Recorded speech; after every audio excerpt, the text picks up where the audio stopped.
Hi friends, welcome to Indus info. நாளைக்கு ஒரு சிறப்பான சம்பவம் நடக்க போகுது. அது என்னென்னு தெரிஞ்சுக்கணுன்னா நம்ம வீடியோ பாருங்கள். பெண்களே தன்னார்வர்களே யாரும் வந்துடாதீங்க, இந்த வீடியோவை பார்த்துட்டு போங்க, ரொம்ப சந்தோஷப்படுவீங்க. அதாவது கிரெடிட்டட் மெசேஜ் வருதான்னு பார்த்துட்டே இருங்க. என்னென்னு தெரிஞ்சுக்கணுமா, வாங்க பார்க்கலாம். அதாவது கலைஞர் மகளிர் உரிமை தொகை திட்டத்தின் கீழ் 1.13 கோடி பேர் மகளிருக்கு மாதந்தோறும் 1000 பெறும் நிலையில் இந்த திட்டத்தில் பல்வேறு காரணங்களால் விடுபட்ட மீதி இருக்க 1.48 லட்சம் மகளிருக்கு ஜூலை 15 முதல் தொகை வழங்கப்படும்னு அறிவிச்சிட்டாங்க. வங்கி கணக்கில் பணம் செல்வதை உறுதி செய்ய நாளைக்கு ₹1 அனுப்பி சோதனை செய்ய போகிறாங்க. ஸோ ஃபர்ஸ்ட் டைம் உரிமை தொகை போடும்பொழுது எல்லாருக்குமே ₹1 கிரெடிட் மெசேஜ் அனுப்பி செக் பண்ணி போட்டாங்க இல்லையா, அதில் விடுபட்ட நிறைய பேருக்கு இன்ஃபர்மேஷன் தரவுகள் இல்லை அப்படின்னு சொல்லி வந்துச்சு. நிறைய பேருக்கு எந்த மெசேஜுமே வரல. அவங்களுக்கு எல்லாமே, அதாவது தகுதி வாய்ந்தவராக இருந்தும் வராதவங்களுக்கு நாளைக்கு ₹1 கிரெடிட் மெசேஜ் வரப்போகுதுங்க. நீங்களும் அதில் இருந்தீங்கன்னா கண்டிப்பாக செக் பண்ணுங்கள். குடும்பத்திற்காக வாழ்நாளெல்லாம் ஓயாமல் உழைத்து கொண்டிருக்கும் பெண்களோட உழைப்புக்கு கொடுக்கும் அங்கீகாரம் முதன்மையானது.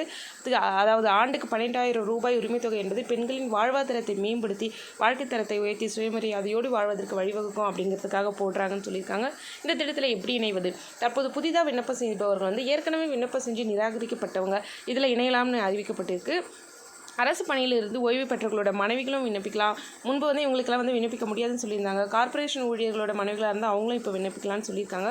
வேறு சில காரணங்களுக்காக நிராகரிக்கப்பட்டவங்களும் மீண்டும் விண்ணப்பம் செய்யலாம். இந்த விண்ணப்பம் செய்கிறது அகைன் வரும். இப்போ அந்த விடுபட்டவங்களுக்கு போட போகிறாங்க. அதுக்கடுத்து யாரெல்லாம் விண்ணப்பம் செய்யலாம் அப்படின்னு வரப்போது, அதுக்காக சிறப்பு ஏற்பாடு செஞ்சுட்டு வராங்க.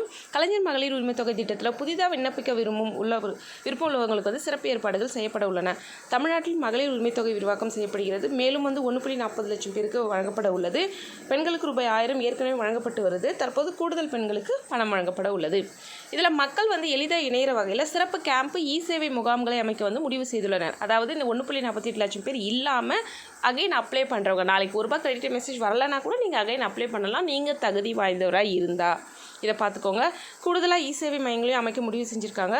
இல்லை ஒரு இன்ப அதிர்ச்சி என்னென்னா, நாளைக்கு கலைஞர் மகளிர் உரிமை தொகை திட்டத்தில் புதிதாக விண்ணப்பிச்சவங்களுக்கு இன்ப அதிர்ச்சி வகையில் 1.80 லட்சம் பேர் மேல்முறையீடு மற்றும் புது விண்ணப்பம் செய்ய வாய்ப்புள்ளதாக கூறப்படுகிறது. அதாவது ரேஷன் கார்டு வழங்க பணியெல்லாம் நிறுத்தி வச்சாங்க இல்லையா, இப்போ அவங்களுக்கெல்லாம் ரேஷன் கார்டு போயிட்டுருக்கு. ஸோ அவங்களும் அந்த 1.80 லட்சம் பேரில் அவங்களும் விண்ணப்பிக்கலாம்.